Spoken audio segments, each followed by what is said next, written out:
ವಕ್ರತುಂಡ ಮಹಾಕಾಯ ಸೂರ್ಯಕೋಟಿ ಸಮಪ್ರಭ ನಿರ್ವಿಘ್ನಂ ಕುರು ಮೇ ದೇವ ಸರ್ವಕಾರ್ಯೇಷು ಸರ್ವತಾ ಗಜಾನನಂ ಭೂತಗಣಾದಿಸೇವಿತಂ ಕಪಿಸ್ತಜಂಬೂಫಲಸಾರ ಭಕ್ಷಿತಂ ಉಮಾಸುತಂ ಶೋಕವಿನಾಶಕಾರಣಂ ನಮಾಮಿ ವಿಘ್ನೇಶ್ವರ ಪಾದಪಂಕಜಂ. ಸಮಸ್ತ ವೀಕ್ಷಕರಿಗೂ ಸುವರ್ಣ ಇನ್ಸ್ಪೈರ್ ಕನ್ನಡ ಚಾನಲ್ನಿಂದ ನಮಸ್ಕಾರಗಳು.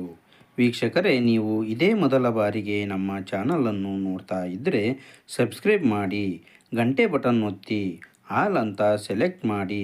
ಹೀಗೆ ಮಾಡೋದ್ರಿಂದ ನಾವು ಹಾಕುವ ಎಲ್ಲ ವಿಡಿಯೋಗಳು ಮೊದಲಿಗೆ ನಿಮ್ಮನ್ನು ತಲುಪುತ್ತವೆ.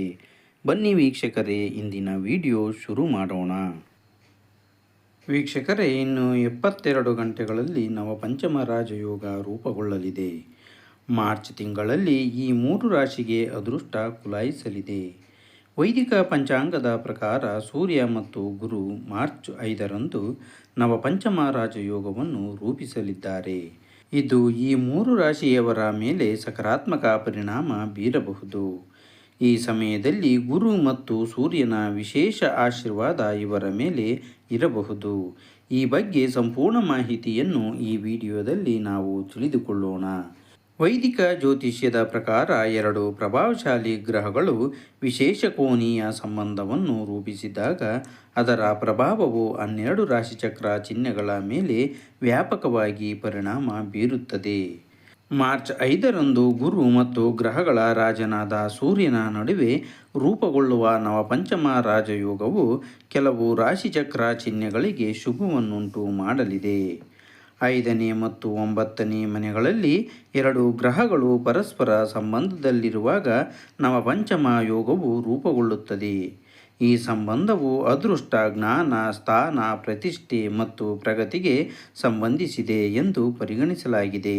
ಜ್ಯೋತಿಷ್ಯ ಲೆಕ್ಕಾಚಾರಗಳ ಪ್ರಕಾರ ಈ ಯೋಗವು ಈ 3 ರಾಶಿಯವರ ಜೀವನದಲ್ಲಿ, ವಿಶೇಷವಾಗಿ ಈ ರಾಶಿ ಚಕ್ರಗಳ ಚಿಹ್ನೆಗಳ ಅಡಿಯಲ್ಲಿ ಜನಿಸಿದವರ ಜೀವನದಲ್ಲಿ ಸಕಾರಾತ್ಮಕ ಬದಲಾವಣೆಗಳನ್ನು ತರಬಹುದು. ಇದಲ್ಲದೆ ಈ ರಾಶಿಯವರು ಸ್ಥಾನ ಮತ್ತು ಪ್ರತಿಷ್ಠೆಯನ್ನು ಪಡೆಯುವ ಸಾಧ್ಯತೆ ಇದೆ.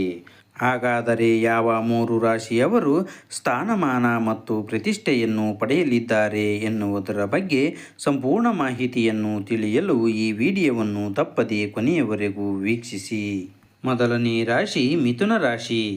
ಮಿಥುನ ರಾಶಿಯವರಿಗೆ ಈ ಸಂಯೋಗವು ಹೊಸ ವೃತ್ತಿ ಅವಕಾಶಗಳನ್ನು ತರಬಹುದು. ಈ ಸಮಯದಲ್ಲಿ ನೀವು ನಿಮ್ಮ ಕೆಲಸ ಅಥವಾ ವ್ಯವಹಾರದಲ್ಲಿ ಪ್ರಗತಿಯನ್ನು ಕಾಣಬಹುದು. ದೀರ್ಘಕಾಲದಿಂದ ಬಾಕಿ ಇರುವ ಕೆಲಸಗಳು ಸಂಪೂರ್ಣಗೊಳ್ಳುವ ಲಕ್ಷಣಗಳಿವೆ. ಉದ್ಯೋಗದಲ್ಲಿರುವವರಿಗೆ ಬಡ್ತಿ ಅಥವಾ ಹೊಸ ಜವಾಬ್ದಾರಿಗಳು ಸಿಗಬಹುದು. ಉದ್ಯಮಿಗಳು ಹೊಸ ಗ್ರಾಹಕರು ಮತ್ತು ವಿಸ್ತರಣೆಗೆ ಅವಕಾಶಗಳನ್ನು ಹುಡುಕಬಹುದು. ವ್ಯವಹಾರದಲ್ಲಿ ಹೊಸ ಆರ್ಡರ್ಗಳನ್ನು ಪಡೆಯುವ ಸಾಧ್ಯತೆಗಳಿವೆ ಮತ್ತು ಇದರಿಂದಾಗಿ ಲಾಭವನ್ನು ಗಳಿಸಬಹುದು. ಮಿಥುನ ರಾಶಿಯವರ ಆರ್ಥಿಕ ಜೀವನದಲ್ಲಿ ಉತ್ತಮ ಹಣವನ್ನು ಗಳಿಸಬಹುದು. ನಿಮ್ಮ ಆರ್ಥಿಕ ಪರಿಸ್ಥಿತಿಯಲ್ಲಿ ಸುಧಾರಣೆಯನ್ನು ಕಾಣುತ್ತದೆ. ಆದರೆ ಈ ಸಮಯದಲ್ಲಿ ನೀವು ಯಾರಿಗೂ ಹಣವನ್ನು ಸಾಲವಾಗಿ ನೀಡುವುದನ್ನು ತಪ್ಪಿಸಬೇಕು. ಅತಿಯಾದ ಉತ್ಸಾಹವನ್ನು ತಪ್ಪಿಸುವುದು ಕೂಡ ನಿಮಗೆ ಒಳಿತು. ನಿಮ್ಮ ಜೀವನದಲ್ಲಿ ಸಂತೋಷ ಮತ್ತು ತೃಪ್ತಿಯನ್ನು ಪಡೆಯಬಹುದು. ವಿದೇಶದಲ್ಲಿ ವಾಸಿಸುವ ಜನರು ಹಣ ಸಂಪಾದಿಸಲು ಒಲವು ಹೊಂದಿರುತ್ತಾರೆ. ಅಲ್ಲದೆ ಈ ಅವಧಿಯಲ್ಲಿ ಅವರು ಸಂಪೂರ್ಣವಾಗಿ ಆರೋಗ್ಯದ ಬಗ್ಗೆ ಗಮನ ಹರಿಸಬೇಕು. 2ನೇ ರಾಶಿ ಸಿಂಹರಾಶಿ.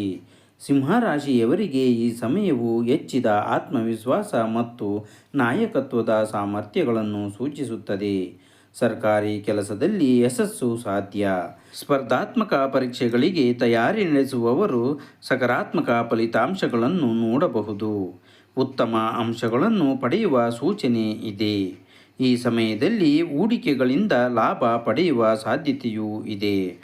ಆದರೆ ಈ ಸಮಯದಲ್ಲಿ ನೀವು ಬುದ್ಧಿವಂತಿಕೆಯಿಂದ ಹೂಡಿಕೆ ಮಾಡಬೇಕು. ಈ ಸಮಯದಲ್ಲಿ ಸ್ವಲ್ಪ ಹೆಚ್ಚು ಮುಂದಾಲೋಚನೆ ಮಾಡುವುದು ಬುದ್ಧಿವಂತರ ಲಕ್ಷಣವಾಗಿದೆ. ಉದ್ಯೋಗಗಳಲ್ಲಿ ಸಾಕಷ್ಟು ಪ್ರಯೋಜನಗಳನ್ನು ಪಡೆಯಬಹುದು. ಈ ಅವಧಿಯಲ್ಲಿ ಬಡ್ತಿ ಮತ್ತು ವೇತನ ಹೆಚ್ಚಳದ ಸಾಧ್ಯತೆಗಳಿವೆ. ವ್ಯಾಪಾರಸ್ಥರು ತಮ್ಮ ಕೆಲಸದಲ್ಲಿ ಯಶಸ್ಸು ಪಡೆಯುತ್ತಾರೆ. ಹೊಸ ಸ್ನೇಹಿತರನ್ನು ಮಾಡಿಕೊಳ್ಳುವಲ್ಲಿ ಯಶಸ್ವಿಯಾಗಬಹುದು. ಉದ್ಯೋಗಸ್ಥರಿಗೆ ಈ ಅವಧಿಯು ಕೆಲಸದಲ್ಲಿ ಉನ್ನತ ಸ್ಥಾನವನ್ನು ತಲುಪಲು ಸಹಾಯ ಮಾಡುತ್ತದೆ. ಕೆಲಸದ ಸ್ಥಳದಲ್ಲಿ ಕಠಿಣ ಪರಿಶ್ರಮಕ್ಕೆ ಉತ್ತಮ ಫಲಿತಾಂಶ ಸಿಗಬಹುದು. ಮೂರನೇ ರಾಶಿ ಮಿಥುನ ರಾಶಿ. ಮಿಥುನ ರಾಶಿಯವರಿಗೆ ನವಪಂಚಮ ರಾಜಯೋಗವು ಅದೃಷ್ಟವನ್ನು ತರಬಹುದು. ಈ ಸಮಯದಲ್ಲಿ ನೀವು ನಿಮ್ಮ ಕೆಲಸದಲ್ಲಿ ಅದೃಷ್ಟವನ್ನು ಕಾಣುವಿರಿ. ನಿಮ್ಮ ಕುಟುಂಬದ ಜೀವನದಲ್ಲಿ ಸಂತೋಷ ಮತ್ತು ಶಾಂತಿ ಹೆಚ್ಚಾಗುತ್ತದೆ. ಹೊಸ ಆದಾಯದ ಮೂಲಗಳ ಸೂಚನೆಗಳಿವೆ. ಆಧ್ಯಾತ್ಮಿಕ ಅನ್ವೇಷಣೆಗಳಲ್ಲಿ ಆಸಕ್ತಿ ಹೆಚ್ಚಾಗುತ್ತದೆ. ವಿದೇಶಾಂಗ ವ್ಯವಹಾರಗಳಲ್ಲಿ ಯಶಸ್ಸು ಕಂಡು ಬರುತ್ತದೆ. ಈ ಸಮಯದಲ್ಲಿ ನೀವು ಸಮಾಜದಲ್ಲಿ ಹೆಚ್ಚು ಜನಪ್ರಿಯರಾಗಬಹುದು. ವಿವಾಹಿತರು ಸಂತೋಷದ ದಾಂಪತ್ಯ ಜೀವನವನ್ನು ನಡೆಸುವ ಸಾಧ್ಯತೆ ಇದೆ. ವೀಕ್ಷಕರೇ, ಈ ವಿಡಿಯೋದ ಮಾಹಿತಿ ನಿಮಗೆ ಇಷ್ಟವಾದಲ್ಲಿ ನಿಮ್ಮ ಬಂಧು ಮಿತ್ರರಿಗೂ ಶೇರ್ ಮಾಡಿ. ಧನ್ಯವಾದಗಳು.